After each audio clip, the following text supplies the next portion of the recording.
Introduction.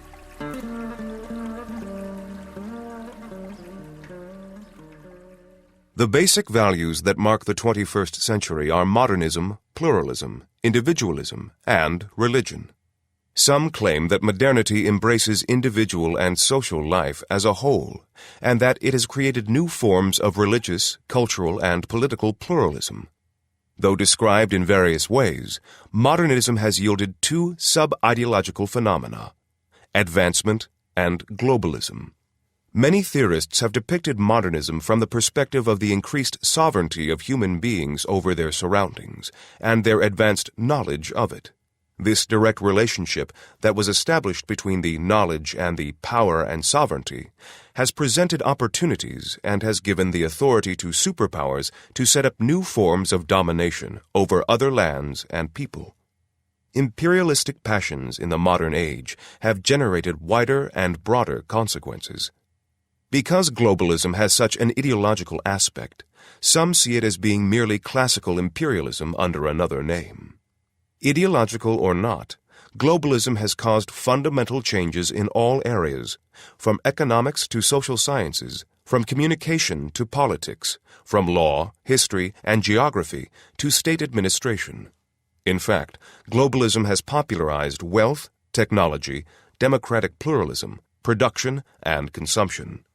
And then again, it has helped to spread all types of pollution, human, environmental, or political. Poverty, ecologic pollution, weapons of mass destruction, terrorism, and violence have all been globalized as well. The globalization of knowledge, power, and technology has been followed up by theories of possible conflicts among cultures and civilizations. Consequently, all of these, be they the result of modernity or of globalism, have put a great many concepts on the agenda. A dozen concepts have been defined and redefined within the context of modernity, democracy, and pluralism: the human being, the individual, freedom of thought and religion, political, social, and cultural tolerance, conflict versus concurrence, dialogue versus conflict. There is no doubt that the world today is in need of dialogue between cultures and civilizations more than at any other time. This is of the utmost urgency. The knowledge and technology of weaponry, maybe not entirely but to a significant degree, can worryingly be misused for ideological manipulation. This kind of ideological manipulation of knowledge, technology, and globalization threatens religious, cultural, social, and local differences. Mass reactions against globalization in all parts of the world is on the increase. These reactions cannot be read as reactions against modernism alone. Ideological dimensions of modernism are perceived, in a broader sense, as a threat to sovereign religious, national, historical, and social cultures and identities, and such a situation can cause new issues of conflict to arise. On the other hand, for almost a quarter of a century, international relation platforms have witnessed a process of fierce discussions on theses of high risk and importance, such as the clash of civilizations. The political and ideological connotation that these theses have brought about worry hundreds, maybe even thousands of scientists, thinkers, and politicians who think and ponder upon the future of humankind. Huntington's thesis of the clash of civilizations has been so much the focus of attention in international circles that it has now attained a place as the broadest and most fundamental issue of global discussion of the last decade.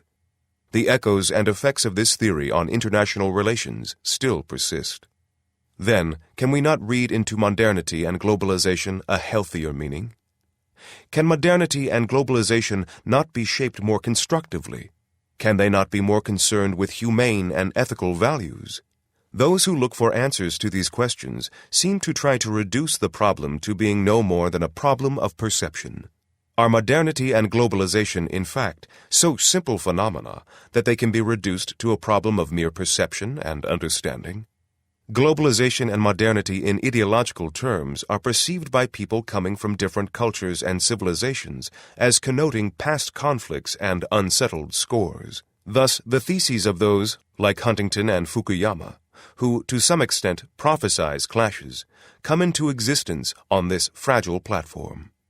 On the other hand, along with the chronic problems of modern civilization, such as the spread of global terrorism, violence, and weapons of mass destruction, all of which go to support the theses of conflict, there have been other serious efforts which emphasize concordance among societies of different cultures and civilization through democracy, tolerance, love, and dialogue. These too have marked the last quarter of the last century. These efforts do not involve, either directly or indirectly, any inner conflict with modernity or globalization.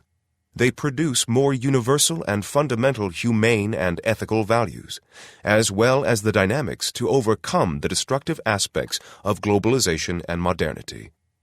Despite the fact that such initiatives of dialogue between civilizations and cultures have always been adopted by the majority, for some reason the clash and destruction fans have always been noisier. The international media, as if it is not bound by any humane or ethical virtues, has callously and recklessly popularized only terrorism, violence, and destructive values and issues, thus, unfortunately, magnifying the volume of these supporters. The fierce reaction against Huntington's theses, in fact, expresses the fervent need for concurrence and dialogue. However, the practical actions that can be taken toward laying the foundation for concurrence and dialogue are too few to mention, or such efforts have not had global effect. The reasons for this general attitude of calm and indifference should be sought in modernity's transformative effect on humans and society. It is a fact that modernity has injected egoism into human beings, making them so insignificant that they become almost invisible, stirring up the individual, material, and personal instinct of humans in opposition to society, distancing people from everything they hold sacred, humane, and ethical, from love, care, devotion, and self-sacrifice. In the end, an inferior human being has been the outcome, one who lives only for egoistic instincts.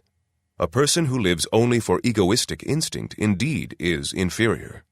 All monotheistic religions have tried to come to the rescue of such people, but the fatal blow of modernity against the personality and cosmic coherence of human beings has made them captives of their individual instincts. It would, of course, be impossible to make a comprehensive investigation of modernity here, nor is it the intention to pose an interrogation or any other type of questioning. What we see when we examine the rupture that contemporary human civilization has experienced, for whatever reason, is that everything comes down to the problem of humanity. When humans are destructive, detrimental, hostile, and aggressive, then they enslave the order of society and humanity in which they are a part to these instincts as well. Therefore, it is clear where the standard of humanity has been knocked down. The way to rescue contemporary civilization from imminent destruction is to re-educate human beings on the basis of love, tolerance, and dialogue, and to get organized. Now, Fethullah Gulen's call finds its voice at the very spot where the standard of humanity has been knocked down. His call is neither passive, mere philosophical humanism, nor is it an elite discussion platform where only theoretical discussions take place. With hundreds of educational institutions spread all around the world, this project is applied to real life, where both the social foundations of dialogue and tolerance have been laid down, and where efforts are made to respond to the need of contemporary civilization, that is, to act as a role model. In fact, Gulen's model is, like the values of humanity, the individual, tolerance, and concurrence, values which mark the 21st century, the essence of the synthesis created by the coming together of Turkish culture with Islam. Muslim Turks have practiced tolerance and concurrence, which are the essence of the contemporary democracy, over a vast geography for centuries. Islam has been interpreted in this geography with the same tolerance for 1,000 years. This tolerance, initiated by Muslim Turkish Sufis and injected into the roots of the nation, follows a line that stretches from Yesevi to Rumi, then from Yunus to Hacı Bektaşi Veli. It has a history that is long, deep. Gulen, following this very basis, regenerates this tolerant interpretation and understanding of Muslim Turkish Sufism within contemporary circumstances, albeit highlighting a broader, more active, and more socially oriented vision. Rumi, Yunus, and Hacı Bektaşi Veli, called people to the dervish lodges to discover their inner worlds, while the etiquette of the lodges and their social surroundings emphasized tolerance and dialogue. Gulen opens up this framework and vision to all societies in the world, transforming and broadening it. In other words, his mission includes a transformative action. This is true to such a point that he unifies this mission and movement with the goal of existence of the humankind in this world. On one hand, through the movement of dialogue and concurrence, he is able to organize meetings and discussion platforms based on goodwill among different cultures of the world. On the other hand, he sets down a challenge to transform the human aspect, which has become self-centered with modernity, so that it can be of service to humankind and self-sacrifice. The modern humans are passive, unable to act due to individual burdens, sluggish and selfish. One cannot find in such a person the strength to shoulder such a great and heavy responsibility as dialogue, tolerance, and concurrence among religions, cultures, and civilizations. The people who can take on such a burden must be devoted, sincere, self-sacrificing, and broad-hearted. Even those who have come to destroy, smash, and devastate must be revived and be helped to find their fundamentals of humanity. Thus, humans, whom Gulen puts at the center of dialogue and tolerance, must always behave positively in terms of both thought and behavior. They should not act by instinct or by reactions or according to inner or outer considerations. They should be constructive, not destructive. Therefore, such people must volunteer to suffer. This is not something that can be accomplished by mere religiousness, or by existing only in one's own nook and letting one's self flow with social events.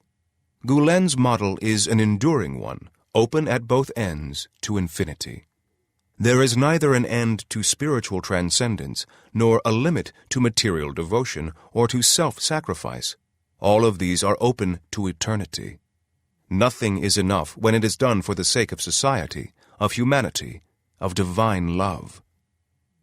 Despite the broad vision Gulen has presented, there may be some circles which are unable to find themselves, or to identify their thoughts through his example. Different ideological concerns may produce different perspectives. However, when looked at from the standpoint of universal human values and concerns, his vision has in fact the power to embrace all humane and social processes.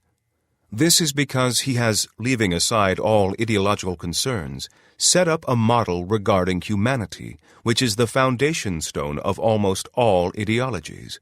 And the human in this model is the person who has been created by God and made the heir to the world, the person who is pure, self-sacrificing, and able to give up all individual requests and desires for the sake of divine love and for the love of people and creation. Thus, you can place this person at the foundation of all kinds of relationships, societies, guidance, and leadership. You can create a myriad of social models based on such people. The spiritual, theoretical, and social characteristic of these people is such that they behave positively under all circumstances. The people who give their hearts to Gulen's call and thoughts behave in this way. They receive a warm reception from almost everybody throughout the world, from people from different ideological, political, religious, and socio-cultural situations. They accentuate the common values, humane, social, and ethical values, with which everybody easily associates. This book certainly does not include all the thoughts and approaches of Gulen. It most certainly touches on certain dynamics regarding the theoretical and cultural basis of the model he has developed based on dialogue, tolerance, and concurrence among different groups that come from different religions, cultures, and civilizations. This model focuses on human beings, those who surround all their world with thought and action, and who are directed toward love for God and for creation. The articles in this book are a collection from various writings of Gulen and speeches he has given at different times and on different occasions. Nevertheless, all the articles give a general picture of the world of his thought.